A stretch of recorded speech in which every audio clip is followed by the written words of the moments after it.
آج کے دن 18 اکتوبر کو دنیا کی تاریخ کے کچھ اہم تاریخی واقعات رونما ہوئے جنہوں نے ادب، سیاست اور دنیا کے نقشے کو بدل کر رکھ دیا۔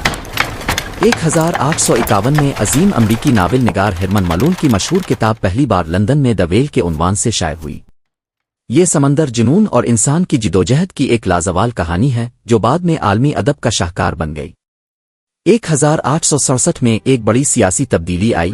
امریکہ نے روس سے الاسکا کو $7.2 ملین میں خریدا۔ اس وقت اسے سیورڈ کی حماقت کہا گیا، مگر بعد میں یہ قدرتی وسائل سے بھرپور امریکی ریاست ثابت ہوئی، اور 1898 میں اس پہ عامر کے جنگ کے بعد پورٹو ریکو امریکہ کا حصہ بن گیا۔ سان جوان میں امریکی جھنڈا لہرایا گیا اور ایک نئے دور کا آغاز ہوا۔